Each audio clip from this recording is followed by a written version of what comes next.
Salut, j'espère que tu vas bien. Alors aujourd'hui, on va...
Salut, le live commence dans 2 petites minutes.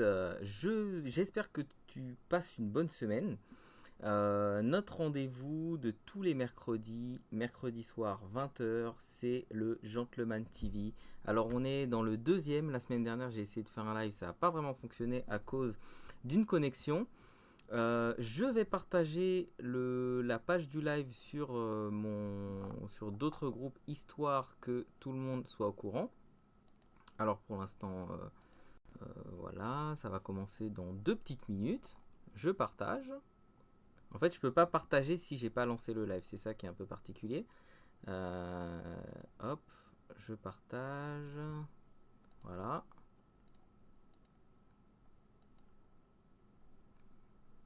Et je vais sur... Hop.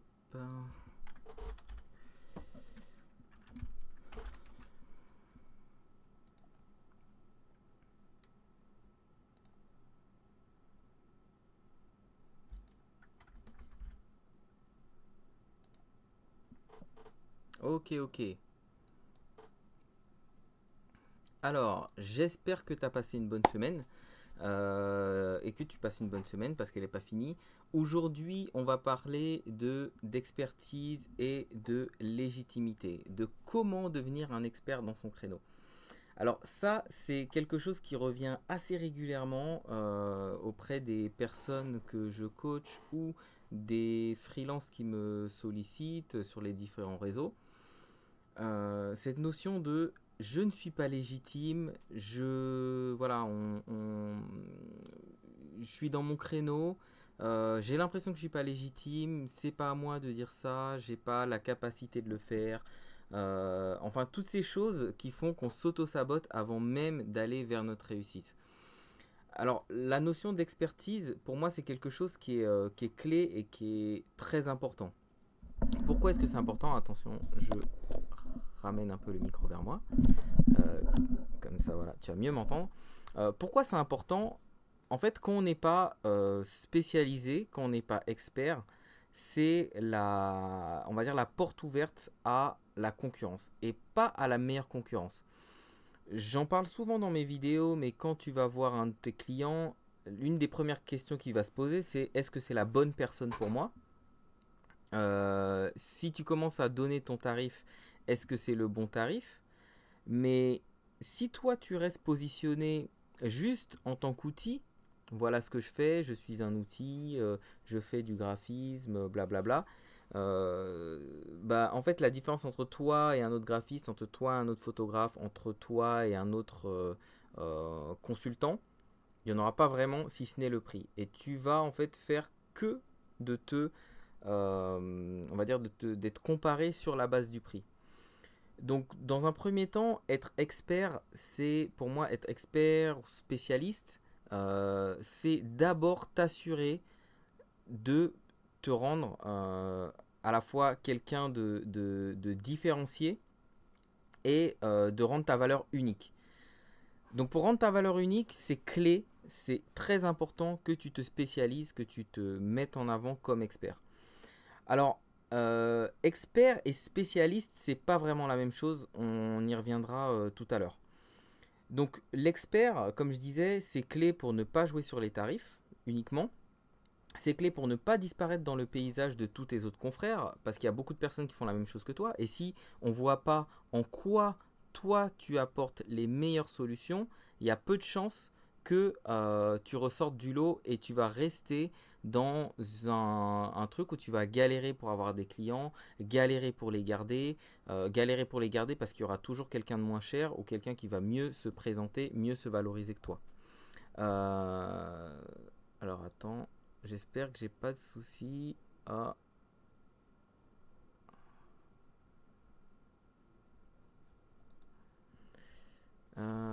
alors je crois que Facebook a un petit souci. Est-ce que vous me voyez? Est-ce que vous m'entendez?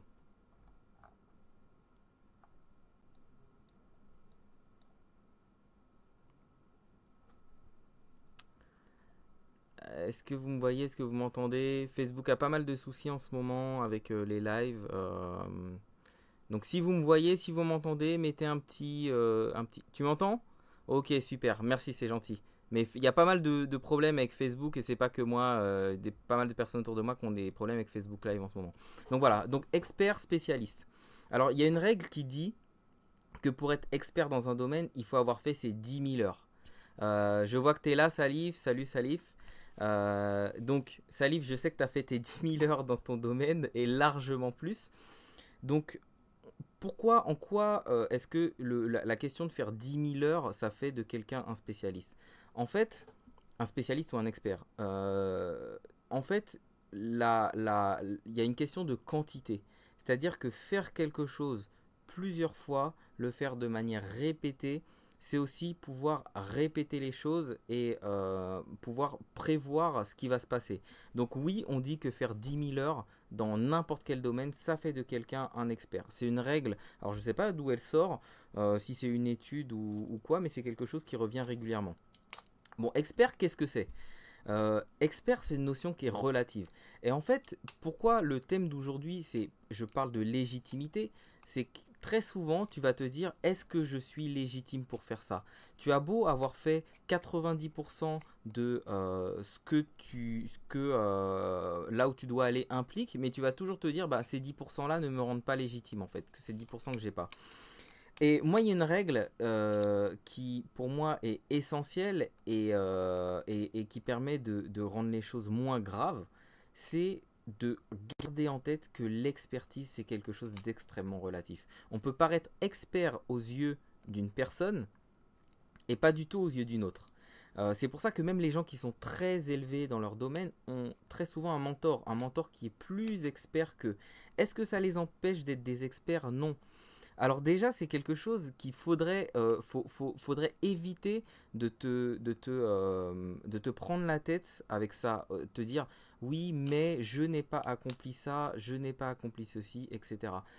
Très souvent, ce qui crée d'ailleurs ce sentiment d'illégitimité, c'est soit une croyance personnelle, auquel cas c'est une croyance qu'il faut arriver en fait, à briser, cette croyance que tu n'es pas à ta place, que tu n'es pas légitime. Mais ça paraît facile dit comme ça, alors que c'est pas si évident que ça. Mais la clé que j'ai trouvée, moi, pour rendre les choses beaucoup plus simples, c'est de garder en tête que c'est relatif. Et alors, ça se traduit comment de manière purement simple? C'est que pour être expert, il faut, en tout cas aux yeux de quelqu'un, il faut déjà que tu en saches plus que quelqu'un. Alors, remets-toi dans le contexte de quelque chose sur lequel tu ne te sens pas légitime. Et maintenant, imagine les gens qui sont autour de toi, qui en savent moins que toi sur ce sujet. Est-ce que tu as la capacité de leur apprendre, de leur transmettre, voire de te faire payer pour ça? Et je suis sûr que oui. Et en fait, ça commence déjà par là. Et plus tu vas monter dans ton expertise, plus le nombre de personnes qui en connaissent moins que toi vont représenter une masse de plus en plus importante. T'imagines bien que quand j'ai commencé dans certains secteurs, j'y connaissais absolument rien et je ne pouvais pas me considérer comme expert. Mais aux yeux de certaines personnes, j'étais un expert. Et après, aux yeux de plus en plus de personnes, je me suis positionné comme expert. Alors, la différence entre le spécialiste et l'expert, le spécialiste, il va faire une chose, il va être focalisé sur une chose. Mais ça va pas en faire forcément un expert. Alors, on va y arriver, la nuance, elle est vraiment subtile. Euh, le, le, pour moi, l'expert, il y a une idée de focus. C'est je suis focalisé sur une chose, et tu peux me dire que le spécialiste aussi. Mais là où il y a une grosse différence, c'est que l'expert a la volonté de devenir expert. Ce qui est... ouais, tu vois, Salif, voilà, on dit 7 ans ou 10 000 heures. Bah, voilà, c'est le truc qui revient souvent. Donc, la différence entre l'expert et on va dire le spécialiste, aujourd'hui, tu fais une chose dans un domaine, tu peux dire que je suis spécialiste parce que je ne fais que ça, je ne fais qu'une chose. En revanche, pour devenir expert, tu peux être expert dans plein de domaines. Et à la différence du spécialiste qui va être spécialisé sur une chose, tu peux être expert dans plein de domaines. L'expertise, c'est quelque chose qui s'acquiert, c'est quelque chose qui s'accapare. Il faut que tu veuilles devenir expert. Et pour vouloir devenir expert, faut te focaliser, mais il faut que la volonté elle soit réelle. Et je vais te donner un exemple qui va te parler. On va parler par exemple du sport. Donc, c'est quoi la différence entre un sportif et un athlète? L'athlète, c'est vraiment quelqu'un qui va être dédié et qui va vouloir accomplir quelque chose. Le sportif, c'est peut-être quelqu'un qui le fait juste pour se sentir bien. Ok, je me sens bien, je fais un peu de sport. Moi, je suis un sportif, je suis pas un athlète. Je suis un sportif parce que je fais du sport tous les jours.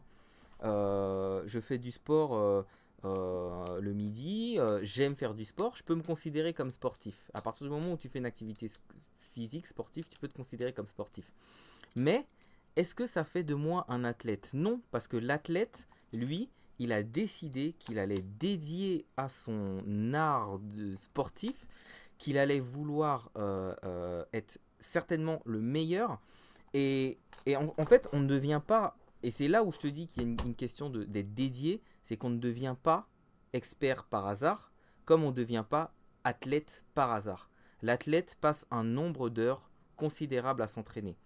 Il passe un nombre d'heures à se focaliser sur ses objectifs. Il projette des objectifs, l'objectif d'atteindre par exemple le podium, de devenir numéro un. Il projette quelque chose. Et en fait, si tu fais un travail sans dire je veux être le meilleur dedans, ou je veux, je sais pas, exceller dedans, ou je veux arriver à tel résultat, ça ne fera jamais de toi un expert. Et tu peux faire un métier pendant 10 ans sans jamais être un expert parce que tu n'as pas la volonté. Donc expert, c'est déjà vouloir l'être. Parce que quand tu vas vouloir être expert, ton attitude va changer. Ton attitude va changer et peu importe ce que tu fais, même si aujourd'hui tu es salarié, tu peux être expert dans ton domaine et expert dans ta boîte, mais il faut avoir la volonté de l'être. Ensuite, pour le devenir, parce que le thème aujourd'hui du live, c'est aussi comment devenir expert, c'est aussi avoir la volonté, mais savoir se focaliser sur l'important. Alors, qu'est-ce que c'est que l'important? Je ne sais pas si tu as déjà entendu parler de la loi des 80-20. Donc, la loi des 80-20, c'est ce qu'on appelle la loi de Pareto. C'est une loi qui dit en gros que 20% des efforts produisent 80% des résultats. Donc, l'expert, il va se focaliser sur ce qui produit des résultats, sur les 20%. Et donc, ton expertise, ça va être aussi de faire ça, ça va être de te focaliser sur ce qui apporte vraiment des résultats. Donc, aller vers l'important. Il y a une notion que j'aime bien, c'est la notion de, quand, par exemple, pour les gens qui lancent une startup, c'est produit minimum viable. C'est quoi le produit minimum viable? Merci pour les petits cœurs. C'est quoi le produit minimum viable? C'est quel est le produit le plus simple que je peux lancer sur le marché pour tester mon idée. Et trop longtemps, moi je me suis dit non, il faut que l'idée soit parfaite, que ce soit fini, que ce soit abouti. Je prends des heures, des jours, des années même s'il le faut, et je le sors quand c'est bon. Et ça, c'est vraiment l'un des éléments qui fait que les gens se cassent la figure, parce qu'ils passent tellement de temps à faire quelque chose qu'au final ça marche pas. En tant qu'expert, il faut te focaliser sur ce qui fonctionne. Donc ça veut dire que tu vas aller sur ce dont les gens ont besoin. Par exemple, je vais te donner un cas très concret. Demain, tu vas être expert en réseaux sociaux. Est-ce que tu vas te focaliser sur, je ne sais pas quel réseau social il y a, sur Viadeo? Bah non, parce que ce n'est pas le réseau social que les gens utilisent. Et c'est là où c'est important d'aller vers les choses les plus importantes par rapport à ton domaine d'expertise. Si tu as envie d'être un expert des réseaux sociaux, commence par être expert de Facebook, expert d'Instagram, expert peut-être de Twitter, éventuellement expert de LinkedIn. Et là, tu pourras te targuer d'être un expert des réseaux sociaux parce que tu t'es focalisé sur ce qui représente l'essentiel des réseaux sociaux. On t'en voudra pas de pas connaître Viadeo, on t'en voudra pas de connaître, etc., etc. Maintenant, à l'intérieur de ça, dans ces réseaux sociaux, il y a certaines pratiques. Donc, si tu t'adresses à des professionnels et que tu veux être, je sais pas, par exemple, community manager, si tu veux être community manager, pour être expert ou experte dedans, il va falloir te focaliser sur là où il y a des besoins. Savoir gérer une communauté, la gestion de crise, savoir valoriser, savoir susciter de l'engagement, c'est là où va être ton focus. Et si tu te concentres rien que sur ça et que tu le fais bien, tu pourras te targuer d'avoir une expertise, d'être expert ou experte dedans. Donc l'expert, il se focalise aussi sur ce qui représente l'essentiel de son cœur de métier, de son expertise. Et ensuite, voilà, il est temps pour pouvoir vraiment, de manière presque tentaculaire, étendre son savoir. Donc aujourd'hui, ce que je te recommande, si tu as envie d'être expert ou experte dans ton domaine, focalise-toi sur les choses les plus importantes, sur les 20% qui produisent les 80% de résultats, sur les 20% dont 80% des gens parlent. Et le reste, aujourd'hui, par exemple sur les gens qui veulent être community manager, il y a des choses qui sont extrêmement pointues, extrêmement spécifiques. Et c'est là où le spécialiste va peut-être faire la différence, mais l'expert, il doit être là où il y a l'essentiel du savoir. Donc, tu peux aussi faire ça. Alors, moi, je t'ai parlé du MVP, le produit minimum viable en startup, mais toi, tu peux avoir, on va dire, le MVK, donc le minimum viable knowledge, le savoir minimum viable. C'est quoi le savoir minimum viable pour être expert ou experte dans ton domaine? Euh, pour ceux qui sont là sur le live, vous avez des domaines d'expertise et dans ces domaines d'expertise, il y a des choses qui sont clés et c'est ça qu'il faut arriver à valoriser et à utiliser. Alors, est-ce que vous avez des questions déjà là-dessus? Est-ce que c'est OK pour vous l'expertise, la différence entre expert et spécialiste? Est-ce que vous avez des questions par rapport à ça, par rapport à vous? Comment vous vous sentez? Est-ce que vous vous sentez expert? Est-ce que vous avez du mal ou pas à vous dire expert ou experte? Il y a un décalage, donc entre le moment où je réponds et le moment où vous m'envoyez les questions, il y a un petit décalage, mais n'hésitez pas à me poser vos questions en bas. Donc je vais continuer le live pour éviter que ça fasse un blanc, mais je vais répondre à vos questions ou à vos interrogations là-dessus. Si vous suivez, n'hésitez pas à mettre un petit like ou un petit cœur. Euh, Super, merci. Alors, comment est-ce qu'on devient expert? Puisque c'est aussi le but de ce live, comme je disais, c'est se concentrer sur l'essentiel. Et ça veut dire, euh, cette fameuse loi des 80-20, regarde dans ton domaine. Dans ton domaine, quelles sont les personnes à suivre? Quels sont les livres à lire? Quels sont les événements dans lesquels il faut aller? Tu prends tout ça et tu vas prendre moins de 20%, 20% ou moins de 20%. Ou même pour aller encore plus vite, tu vas prendre le livre qui fait référence, l'auteur qui fait référence, le mentor qui fait référence, la personne à suivre en vidéo qui fait référence, l'événement qui fait référence. Et tu vas aller dans chacun de ces endroits, tu vas lire le livre en question et l'idée, c'est de te dire, si je veux être expert dans ce domaine, je dois acquérir le savoir essentiel. Donc si tu te concentres sur la personne à suivre, trouve cette personne sur YouTube, si elle a un canal, une chaîne YouTube, et regarde ses vidéos. Tu regardes les vidéos les plus vues. Tu sélectionnes sur les vidéos les plus vues, tu t'en sélectionnes 5 et tu les regardes et tu prends des notes. Et là, tu vas sur un expert qui fait référence dans son domaine, pouvoir justement prendre, absorber, acquérir une partie de son savoir le plus essentiel. Ensuite, sur un livre. Alors sur un livre, moi j'ai une grande bibliothèque et j'ai pas lu tous les livres. Par contre, j'ai feuilleté beaucoup de ces livres-là et ce que je fais, justement pour arriver dans un secteur d'expertise, c'est que je vais prendre tous les livres qui font référence dans mon secteur d'expertise, en tout cas, on va dire les livres principaux. Je vais regarder la couverture, bien lire voilà, la couverture, devant et derrière. Je lis la table des matières, donc je parcours toute la table des matières pour savoir exactement quels sont les thèmes et les termes importants. Je feuillette le livre très rapidement, donc ça ne doit pas me prendre plus de 5 minutes. Je feuillette tout le livre et je regarde les choses qui me paraissent importantes.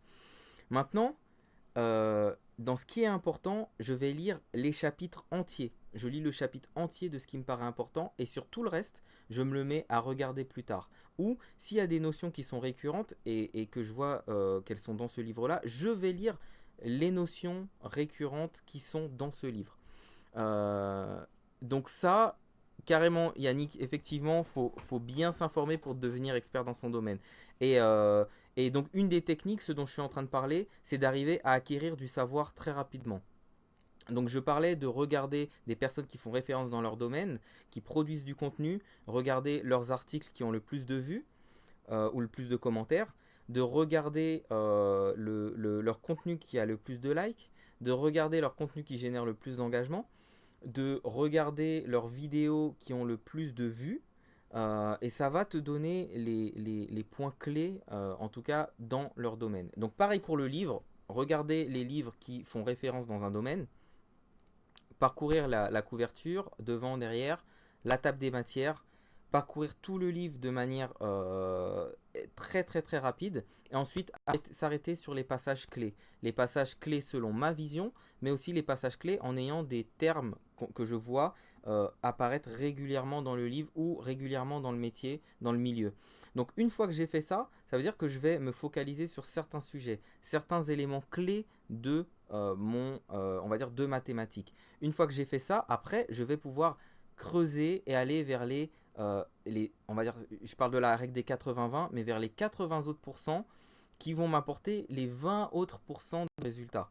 Donc là, je me base sur 20% qui vont m'apporter 80% de résultats. Donc il faut aller vite, mais aller à l'essentiel. Et je vais me focaliser sur l'essentiel. Je vais essayer d'être bon sur l'essentiel de mon cœur de métier et me valoriser par rapport à ça. Et ensuite élargir, élargir, élargir, élargir.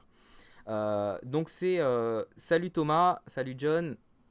Donc Julie, alors Julie, tu dis un truc qui est très intéressant. Tu dis escroc, tu lis pas tous tes livres, comment ça? Bah justement, ce que je suis en train de t'expliquer, c'est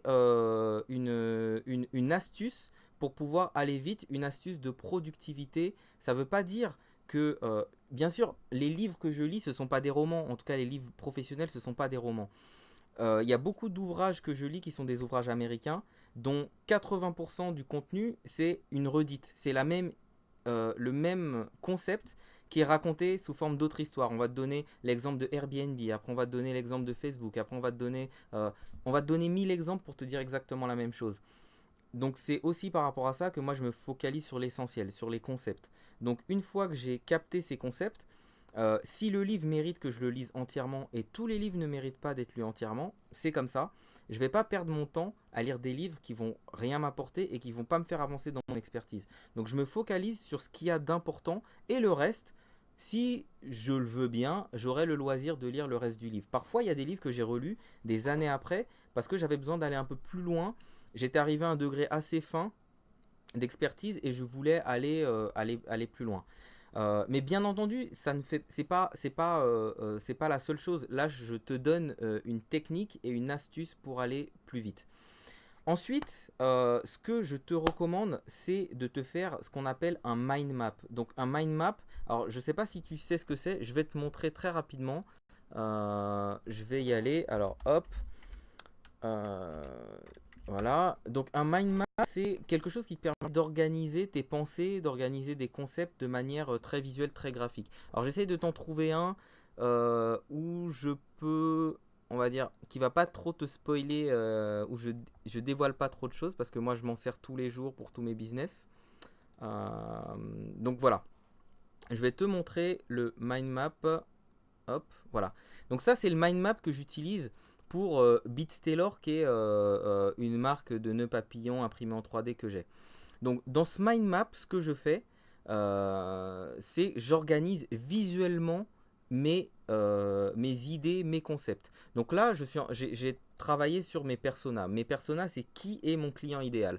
Donc ça veut dire que je me fais une image de qui est mon client idéal pour pouvoir arriver à bien le toucher, pour pouvoir arriver à bien lui parler, à bien lui apporter ce qu'il veut et qui est de l'adhésion vis-à-vis de ma marque. Donc je l'organise comme ça de manière un peu tentaculaire. Donc quand tu fais par rapport à ton domaine d'expertise, commence par le centre et commence par les concepts importants, clés, incontournables de ton domaine. Quel concept tu dois maîtriser? Et là, tu fais une première ramification. On va dire, ça serait celle-là. Donc ça, c'est le concept clé que tu dois maîtriser. Ensuite, ces concepts se divisent en sous-concepts, etc., etc. Pareil, si tu vends des produits, j'en vois qui sont sur le live qui vendent des produits qui ont des boutiques d'e-commerce. Quand tu vends des produits en e-commerce, c'est exactement la même chose. Si tu veux être la personne qu'on vient voir pour les produits en question, il faut que les produits que tu vendes soient les produits que la majeure partie des gens achètent. Ça veut dire qu'il y a une recherche à faire. Et c'est les 20% de produits que tu auras sélectionnés qui vont t'apporter 80% de ton chiffre d'affaires, 80% de ton résultat. Et le reste, ça va être des plus que tu dois avoir pour qu'on se dise, ah bah ouais, non mais une boutique qui n'a pas ça, c'est qu'elle n'est pas complète. Donc tu les mets juste pour la postérité, mais c'est pas là où tu vas mettre le plus d'argent, le plus de moyens. Donc pareil pour le savoir. Alors oui, Thomas, tu dis il y a une appli comme Mindly sur smartphone qui est bien. Ouais, je l'ai utilisé pendant un moment. Moi maintenant j'utilise MindMeister puisque voilà, je peux l'utiliser sur mon écran, sur mon ordi comme sur mon smartphone. Donc en fait voilà, c'est là où je voulais en venir. Il faut organiser les choses, voir ce qui est le plus important et se focaliser sur l'important pour pouvoir valoriser son expertise. Et à partir du moment où tu t'es focalisé sur l'important, cette notion d'illégitimité, Julie, alors non, c'est pas payant, MindMeister, t'en as 3 ou 4 mind maps gratuits et si t'en veux plus, après tu payes. Donc en fait, si tu as des problèmes de légitimité, c'est parce qu'à un moment, tu es peut-être sur des terrains que tu estimes ne pas maîtriser. Et pour maîtriser ces terrains-là, comme je te dis, tu vas à l'essentiel. Tu vas sur là où il y a le plus de besoins, là où il y a le plus de demandes, là où tu ne peux pas faire d'impasse dans ton domaine. Et tu te focalises là-dessus. Et ensuite, tu vas étayer. Après, une chose importante qui fait un expert, qui fait une expertise et qui va te permettre de te sentir mieux par rapport à ta légitimité dedans, Et pour ceux qui n'étaient pas là au début du live, je rappelle juste que euh, expert, c'est relatif. On est toujours l'expert de quelqu'un et pas assez expert par rapport à quelqu'un. Donc ça devrait te relâcher un peu, t'aider à relâcher un peu la pression par rapport à ton expertise. T'as pas besoin d'être le numéro un pour être expert. En revanche, tu as besoin d'en savoir plus que les gens auxquels tu t'adresses. C'est tout. Euh, Ensuite, pratiquer. Alors, il y a une chose, moi parfois voilà, ça me fait réagir des personnes qui se disent experts dans leur domaine mais qui mettent pas en application. Moi, je dis pas être expert dans les réseaux sociaux. J'utilise les réseaux sociaux. Il y a plein de choses que je fais qui sont imparfaites sur les réseaux sociaux. Par contre, je suis expert dans certains autres domaines où j'ai pratiqué. J'ai pratiqué régulièrement et un peu plus tôt dans le live, je parlais de ces fameux 10 000 heures. J'ai pratiqué, je ne sais pas si j'ai pratiqué 10 000 heures, mais j'ai pratiqué suffisamment pour pouvoir me dire je me sens à l'aise, assez expert et je sais ce que je dis. Et il y a quelque chose qui est simple, mais où ça te montre qu'il faut arriver à mettre en application toi et de pratiquer, pratiquer, pratiquer.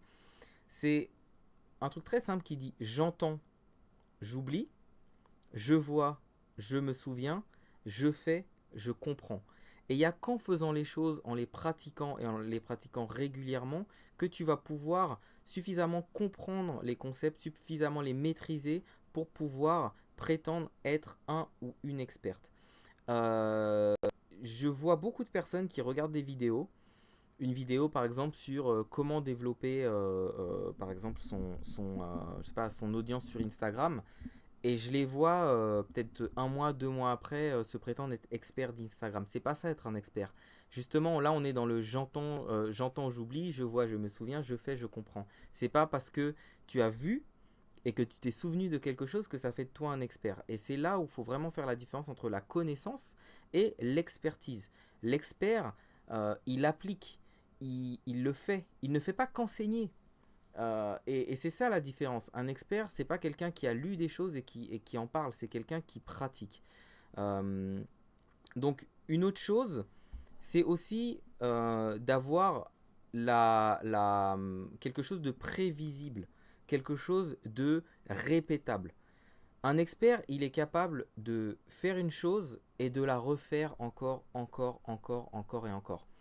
Personnellement, je suis expert en 3D, en rendu réaliste en 3D, parce que j'en ai fait tellement qu'aujourd'hui, je sais, avant même qu'un client me signe le bon de commande, que je vais réussir à rendre réaliste voilà, son objet, son produit, son projet.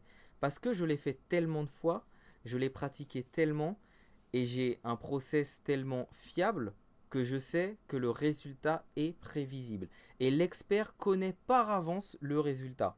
Donc ça aussi, c'est une chose qu'il faut que tu gardes en tête. Tu peux te prétendre aussi être expert à partir du moment où tu connais de manière prévisible et répétable le résultat d'une chose. Alors j'en viens à un mot que j'aime bien, j'adore moi, et je le répète souvent, j'adore les process. Pourquoi j'aime les process? Parce qu'un process, c'est quelque chose qui te permet de rentrer des choses à l'intérieur. Parfois, elles ne sont pas organisées, mais de savoir exactement ce que tu en sors au bout. Et l'expert a aussi des process. Alors, qu'ils soient verbalisés ou qu'ils soient, on va dire, logiciels ou qu'ils soient, je sais pas, qu'il les ait brandés, qu'il ait sa propre méthode, peu importe, mais l'expert a des process. Il sait qu'en prenant les choses, en mettant certaines étapes, il obtient un résultat. Et c'est ce que recherchent globalement nos clients. Un client, quand il vient te voir pour un site, pour vendre des choses, il veut être sûr que quand il te confie son projet, que son site va être fait, que son site va fonctionner et que son site va l'aider à vendre. Et c'est là où toi, ton approche doit être sous forme de process. Donc l'expert a des process. Alors après, comment, et là c'est une partie qui va beaucoup toucher l'ensemble d'entre vous. Salut Axel, salut Vincent et salut Julien. Donc une chose qui est hyper importante, tu peux pas devenir, ou tu peux pas, un expert, faut qu'il ait une visibilité. Et très souvent, le problème, alors ça c'est terrible, hein. Parfois moi je me dis, oh là là, mais si le monde pouvait fonctionner différemment, mais malheureusement il ne fonctionne pas différemment, donc il faut faire avec. Je vois souvent des personnes qui sont extrêmement talentueuses, mais extrêmement talentueuses. Par contre, ces personnes-là n'ont absolument pas de visibilité. Et elles n'ont pas de visibilité soit parce qu'elles ne s'en donnent pas, parce que justement elles s'auto-sabotent, elles ont peur, elles se disent, est-ce que j'ai la légitimité de se poser la question avant de faire les choses, avant de montrer son travail. C'est déjà réduire sa visibilité. Donc pour valoriser ton expertise, il faut te rendre visible. Et la plupart des gens n'ont pas un problème de talent, n'ont pas un problème de compétence, n'ont pas un problème d'expertise une fois qu'ils sont allés vers voilà, le savoir qu'ils doivent maîtriser. Ils ont surtout un problème de visibilité. Un problème de visibilité. Et la visibilité aujourd'hui, ça passe par... alors, ça va te paraître bizarre, mais ça passe par la quantité. La visibilité, c'est quantitatif. C'est plus juste qualitatif. En fait, la question du qualitatif, elle se posait avant où les outils étaient très très très très difficiles d'accès. Mais aujourd'hui, avec un smartphone, tu fais une vidéo de qualité. Donc, la qualité, c'est plus un problème. Après, la qualité de ce que tu transmets, de ce que tu donnes, on va dire, c'est une question de jugement. Est-ce que des personnes trouvent que c'est qualitatif ou pas? Voilà, à partir du moment où tu sais que ça fait avancer des gens, ça veut dire qu'il y a une certaine qualité. Maintenant, il faut arriver à te rendre visible en tant qu'expert pour être considéré comme expert ou experte. Parce que souviens-toi ce que je t'ai dit. L'expert, c'est quelqu'un qui en sait plus qu'autrui, qui en sait plus au moins que certaines personnes. Mais comment on peut savoir que tu en sais plus si tu ne valorises pas ton savoir, si tu ne valorises pas ton expertise? Donc, en tant qu'expert, ou si tu veux devenir expert, sans justement avoir ce problème de légitimité, rends-toi visible. La légitimité, ce sont des personnes qui vont aussi te la donner, qui vont te la donner parce qu'ils vont te faire confiance, parce qu'ils vont valider tes savoirs, tes acquis. Alors Julie demande, un expert doit connaître forcément toutes les nouvelles fonctionnalités de son logiciel et de tout ce qui se passe ailleurs. Et les validations Adobe, est-ce que c'est utile? Super question Julie. Alors comme je disais tout à l'heure, l'expert n'a pas besoin de tout savoir. Il a besoin d'en savoir un peu plus que d'autres. Salut Vincent, ça fait longtemps. Donc l'expert, il doit en savoir plus que d'autres. C'est-à-dire que si tu te places en tant qu'experte, on va dire, ok, Photoshop, t'es pas obligé d'être experte de tout Photoshop. Tu peux être experte de Photoshop pour les photographes, experte Photoshop pour les graphistes, expert Photoshop même pour les gens qui sont en bureautique, ou expert Photoshop pour les personnes qui sont dans l'e-commerce et qui veulent juste faire des beaux visuels, prendre des photos et mettre des titres, etc. Donc vis-à-vis de ces personnes qui n'y connaissent rien, tu seras une experte parce que tu vas parler leur langage de l'e-commerce ou le langage du graphisme ou le langage de la photo, mais ça ne nécessite pas que tu connaisses toutes les fonctionnalités du logiciel. Faut pas confondre expert avec manuel. Tu n'es pas un manuel technique en tant qu'expert. L'expert, comme je disais tout à l'heure, il a des process. Donc si tu as un process qui permet aux gens de faire quelque chose et que c'est pas écrit dans les manuels, c'est pas grave. Si tu montres pas toutes les nouvelles fonctionnalités, c'est pas grave.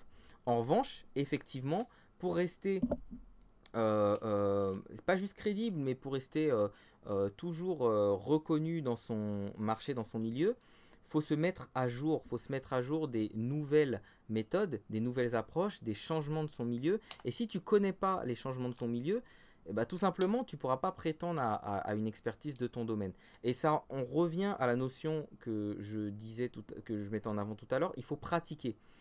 Un expert qui ne pratique pas, il peut passer à côté de certaines choses. Quelqu'un qui pratique, de toutes les façons, le terrain, l'expérience va te ramener à la réalité.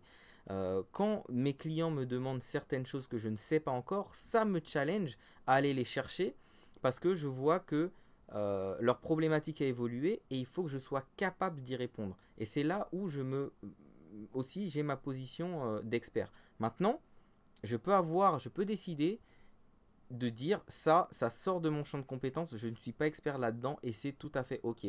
L'expert connaît ses limites aussi. Comme je disais un peu plus tôt, en tant qu'expert, c'est en fait comme des cercles concentriques. Il y a le noyau dur sur lequel tu peux pas, absolument pas faire l'impasse. Ensuite, il y a des cercles de plus en plus larges et ça va faire de toi un expert généraliste, un expert, on va dire, enfin, qui en connaît beaucoup sur son rayon, donc qui en connaît plus que beaucoup de monde, ou quelqu'un qui en connaît plus qu'un petit peu moins de monde, etc., etc. Et comme je te disais, l'expert, c'est relatif. Un expert en sait plus que certaines personnes. Il n'en sait pas plus que tout le monde. Ça, on va dire, c'est peut-être un gourou. Le gourou d'un domaine, c'est quelqu'un qui connaît tout, sur le marché, sur le milieu, sur toutes les techniques, etc. Ça, c'est un gourou. Mais sinon, tu es expert, voilà, il faut que tu en saches plus que certaines personnes. Donc, je te parlais de la visibilité. Alors, pour justement valoriser ton expertise, il faut, et être identifié comme expert ou experte, il faut absolument que tu te donnes de la visibilité. La visibilité, c'est la quantité, c'est pas juste la qualité. La qualité, il faut que tu la prennes comme un acquis et que tu te focalises sur la quantité. La quantité, ça veut dire être visible partout, être visible tout le temps, être incontournable. Pour donner mon exemple, sur le créneau des freelances, j'essaye de devenir incontournable. Incontournable, ça veut dire être présent sur Instagram, être présent sur YouTube, faire des vidéos régulièrement, être présent sur Facebook, partager du contenu, être présent dans des événements, être présent dans des conférences, être présent dans des événements même si je ne parle pas, même si je suis... Voilà, mais au moins pour dire je suis là, rencontrer des personnes, c'est te rendre incontournable. Et le gros problème des personnes qui n'arrivent pas à être expertes, c'est très souvent leur manque de visibilité, le fait d'être dans l'obscurité. Et pour ça, en général, ça veut dire qu'il faut que tu en fasses, je dirais même pas 2 fois, il faut que tu en fasses 10 fois plus que tout le monde. 10 fois plus que les personnes qui ne sont pas expertes. La personne qui n'est pas experte va peut-être faire une vidéo par mois pour parler d'un sujet qu'elle aime bien, où elle a quelques connaissances. Moi, en tant qu'expert, je me dois d'en faire minimum 10 par mois. Et c'est ce qui va faire que je vais me rendre incontournable, je vais me rendre visible et je vais attirer la lumière sur moi pour m'imposer en tant qu'expert. Donc ça, c'est aussi une question d'attitude. Et quand je te pose la question de la légitimité, comment être expert dans son créneau, c'est une question d'attitude. Je donnais l'exemple du sportif et de l'athlète. L'athlète a une autre attitude. Il a une autre attitude au travail. Il a une autre attitude par rapport à son, comment dire, sa discipline. Une autre attitude par rapport à sa nourriture, à sa nutrition. Une autre attitude par rapport à son planning vis-à-vis du sportif qui n'est pas athlète. Et donc toi, en tant qu'expert, il faut que tu sois l'athlète de ton métier. Il faut que tu sois la personne disciplinée, la personne qui sait aller à l'essentiel, la personne qui sait voir les choses qui sont incontournables, la personne qui se rend visible, la personne à laquelle on pense quand on pense son métier. Et c'est là où tu vas réellement sortir du lot et valoriser en tant qu'expert. Comme je disais, les outils qu'on a aujourd'hui, c'est, ils sont à notre portée pour pouvoir les utiliser. Facebook, c'est simple. Tu peux très facilement t'ouvrir une page Facebook, faire connaître ton savoir à des gens qui en savent moins que toi. Et déjà, tu te valorises et tu as l'attitude d'expert.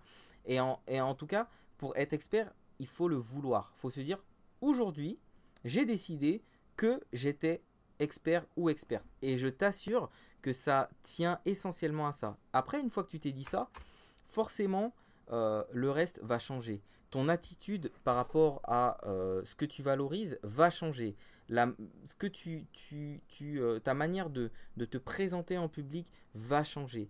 Ta manière, ta relation aux autres, à l'information doit changer. Et donc, change d'attitude. Vraiment, c'est la clé qui va te donner la stature, la position d'expert. Je vais te donner un exemple assez marrant. Je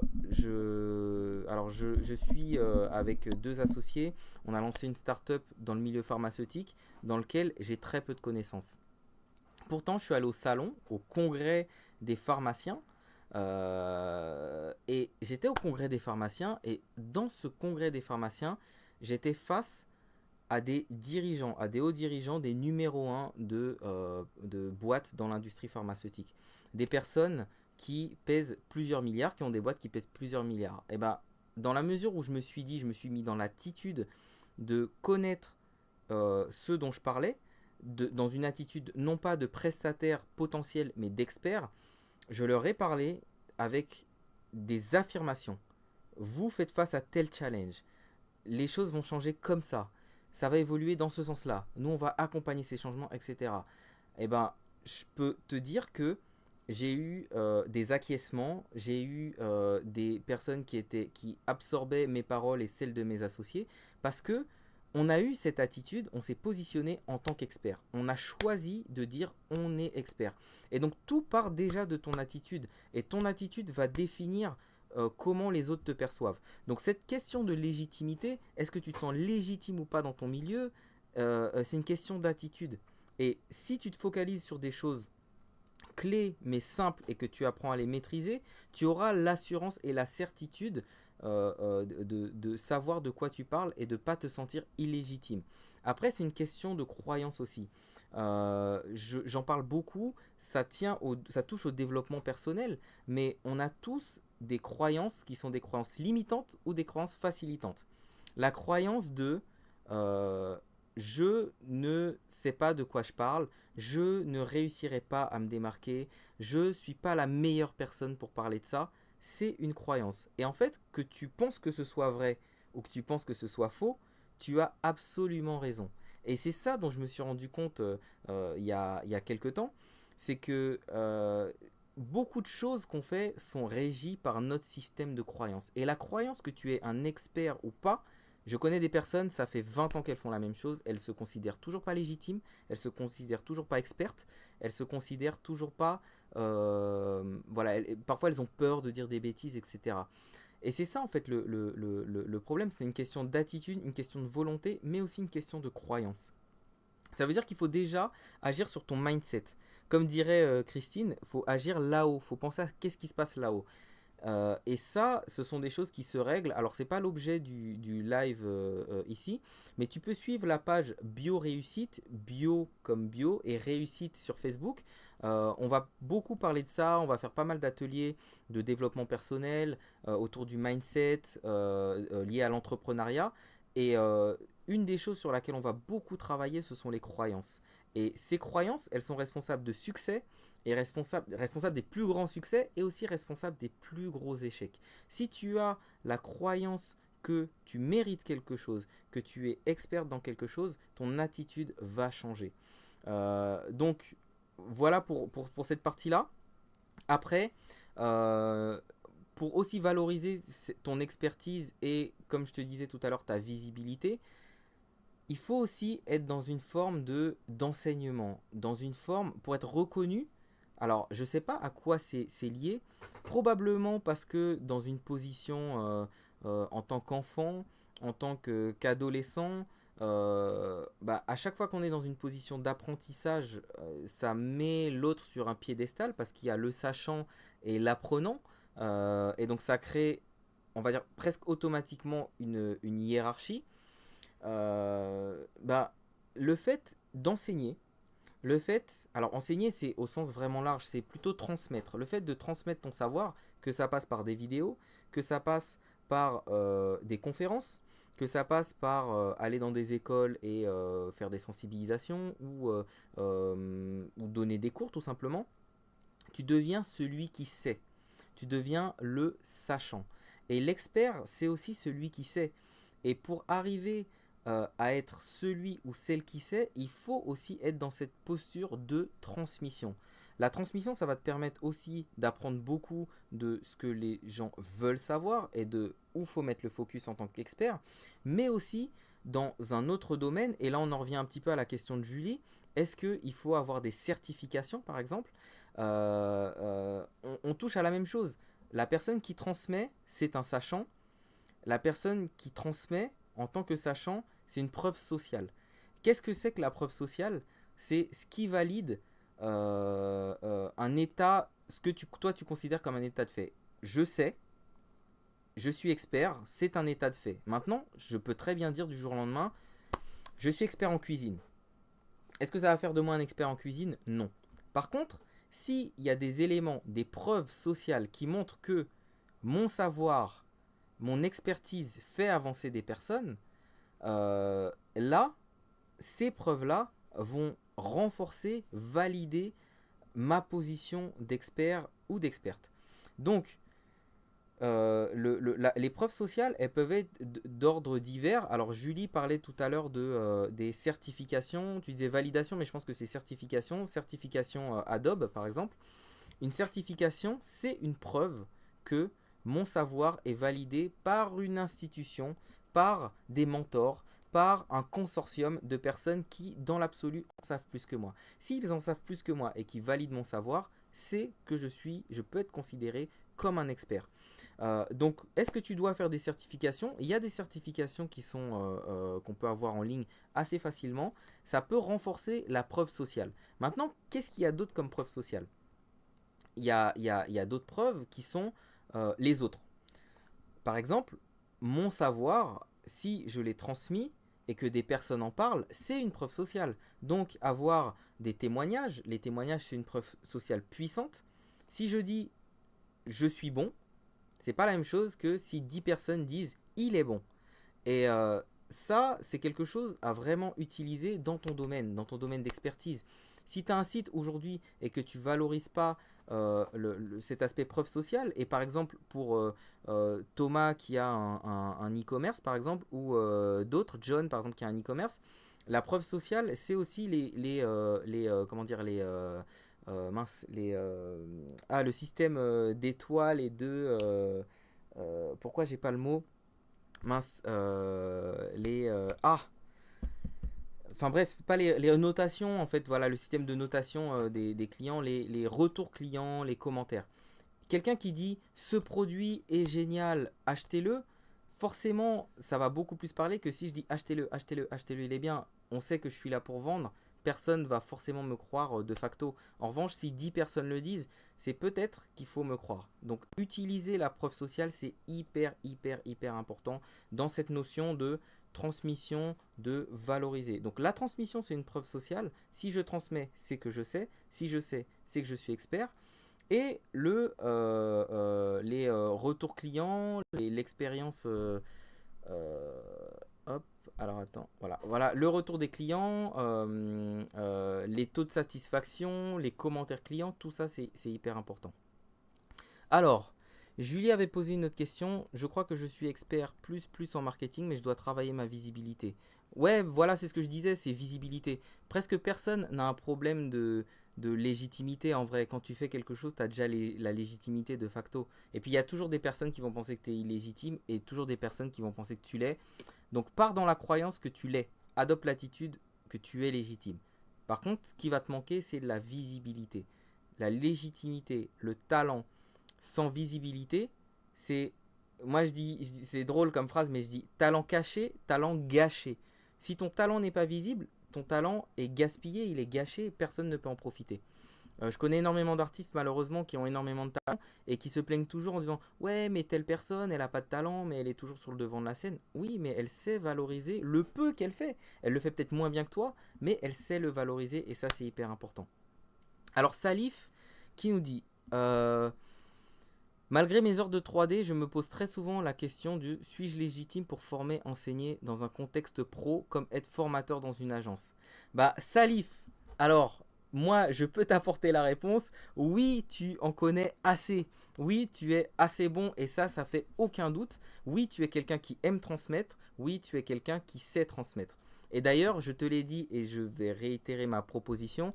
Je suis dans quelques jours, mon centre de formation sera ouvert et j'espère qu'on pourra collaborer et que tu pourras apporter ton savoir. Après, comment, etc., on verra. Mais voilà, la légitimité, de facto, tu l'as. Après, suis-je légitime pour former, enseigner?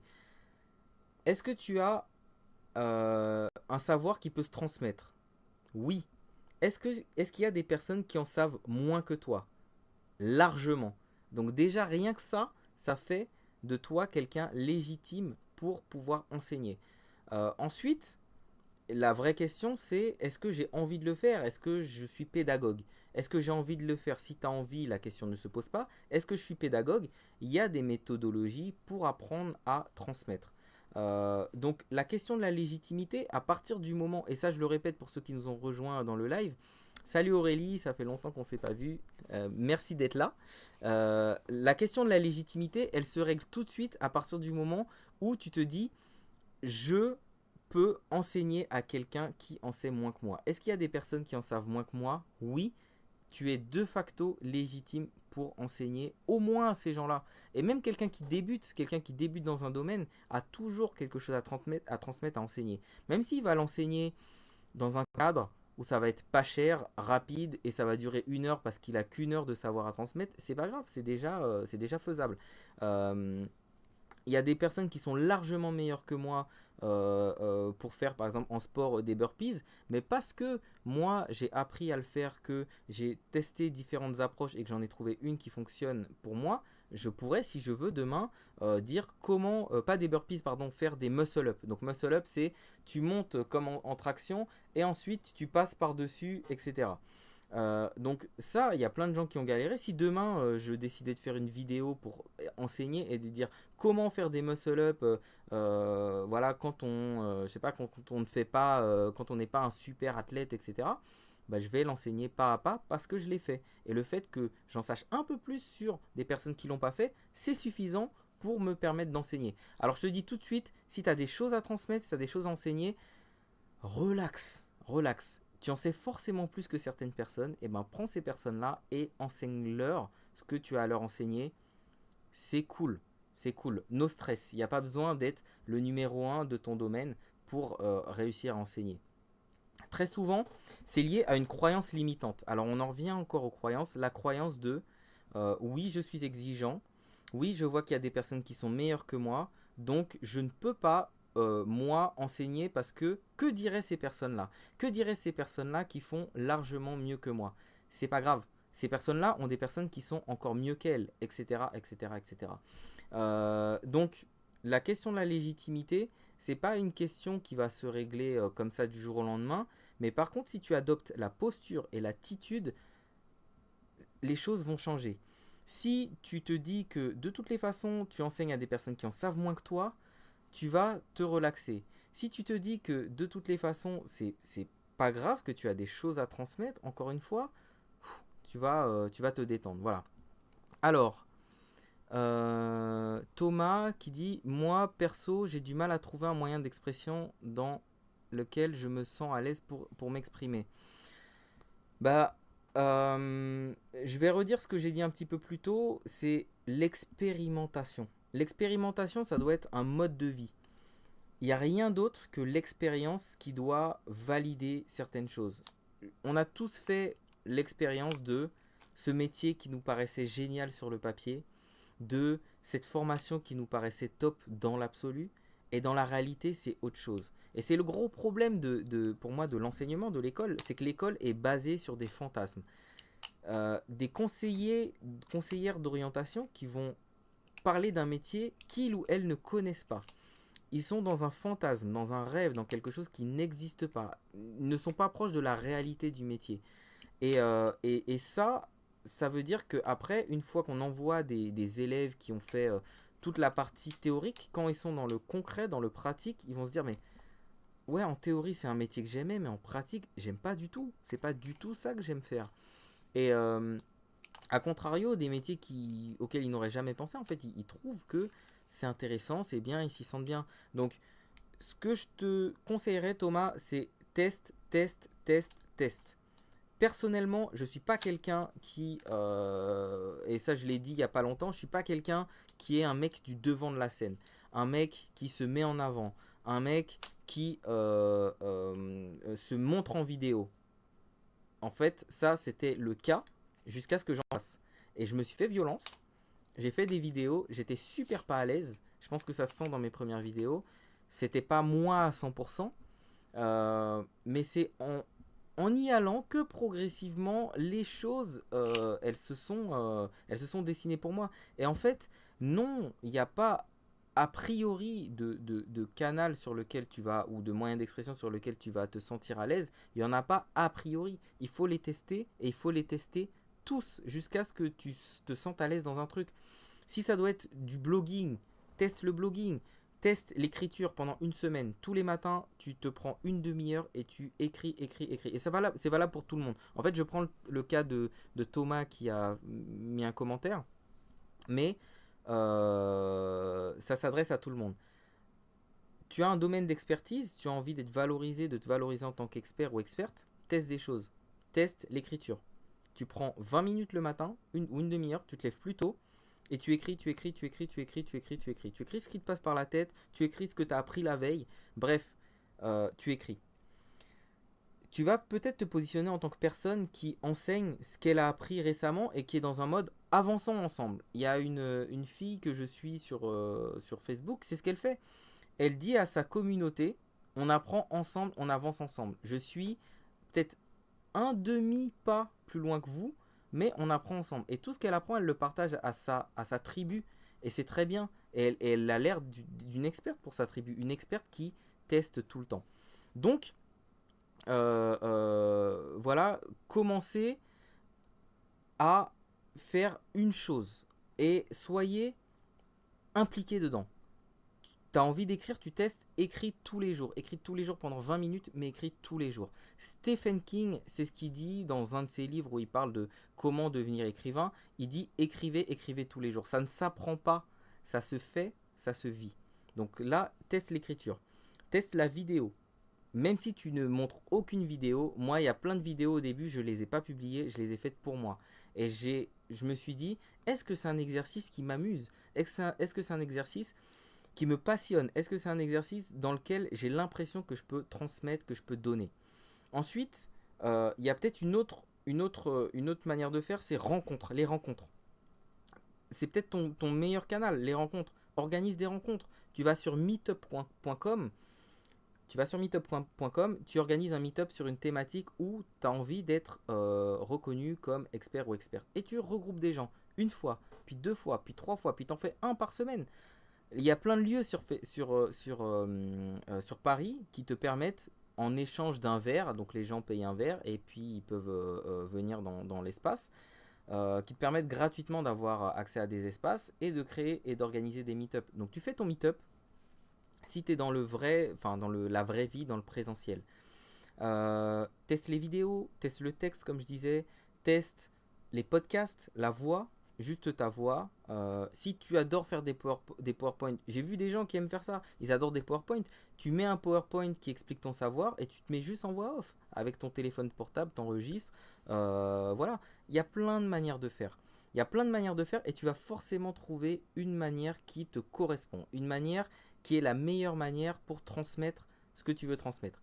En ce qui me concerne, j'ai longtemps hésité sur le format de comment je voulais transmettre mon savoir. La vidéo, ça me paraît bien parce que je suis quelqu'un, j'aime.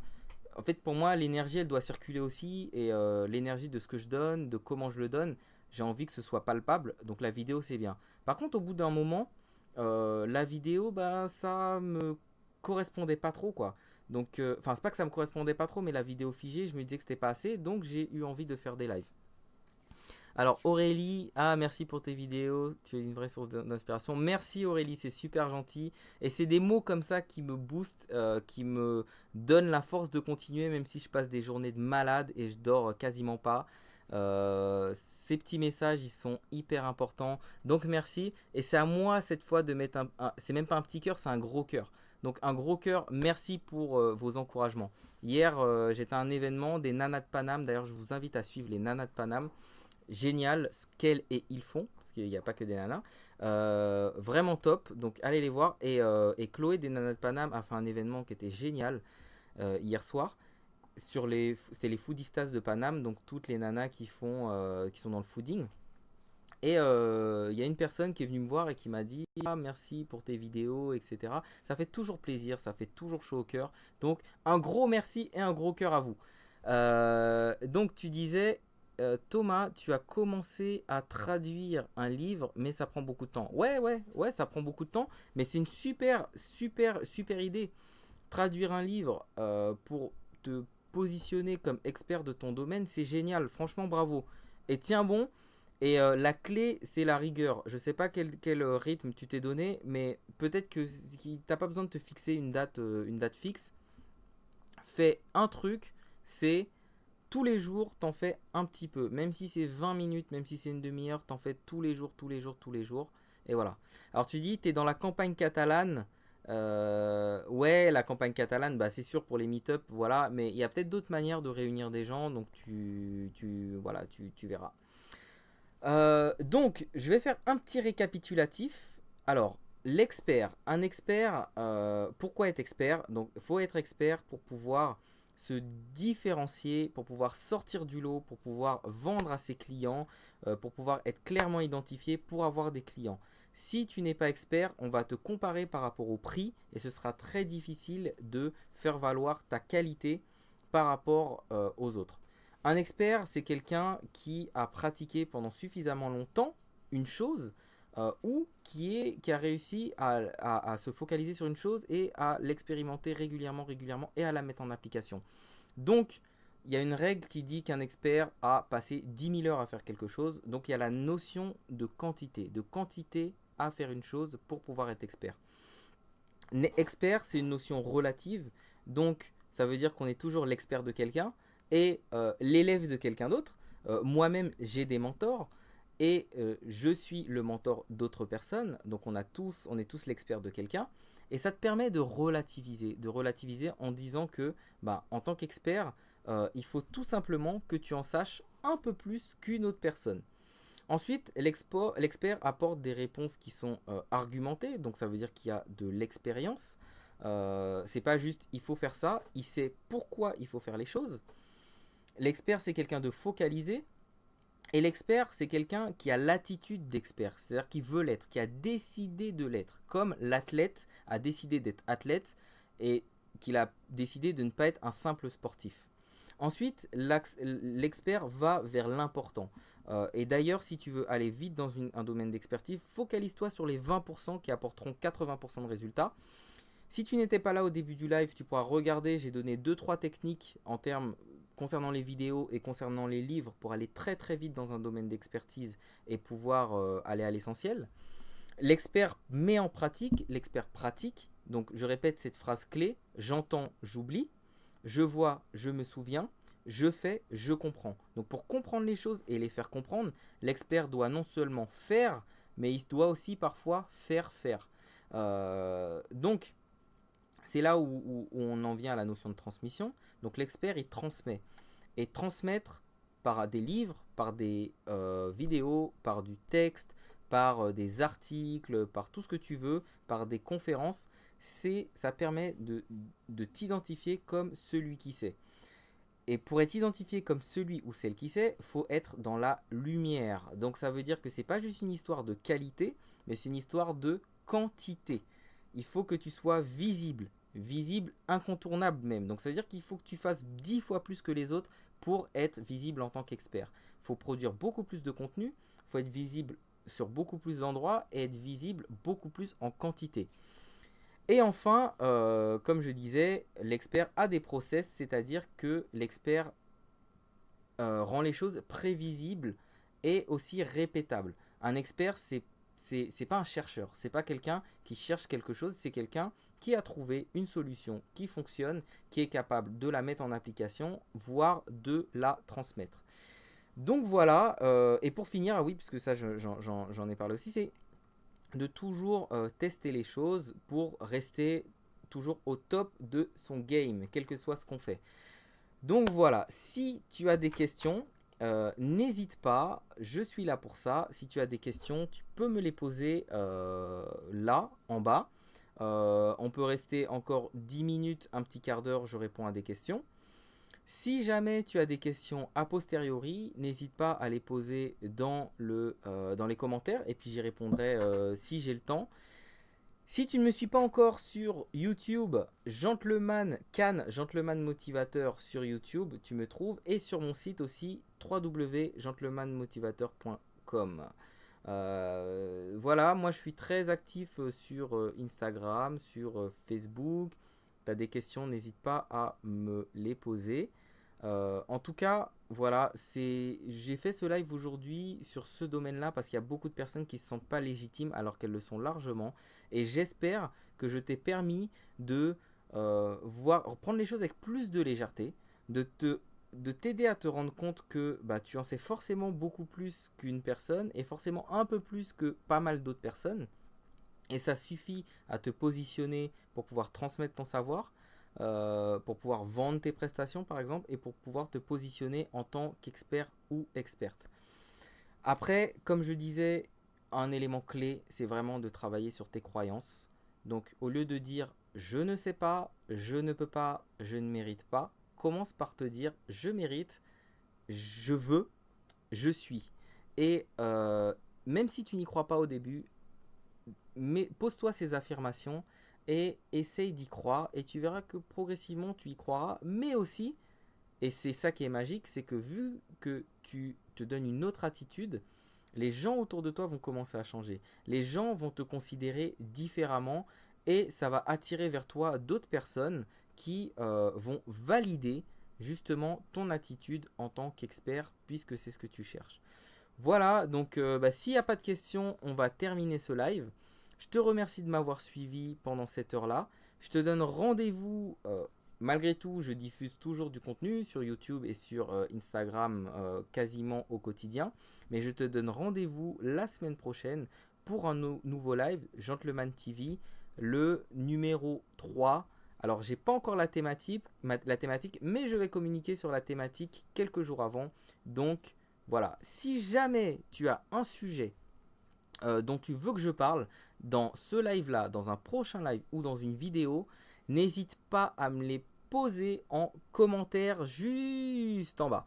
Voilà, ce que je le fais pour toi, donc j'ai envie que ça te serve. Et si tu as des questions, si tu as des envies, si tu as des doutes, n'hésite pas à me poser les questions et j'y répondrai si j'ai la réponse. Voilà, voilà. Bah, je te remercie, je te souhaite une très bonne soirée, une très bonne fin de semaine.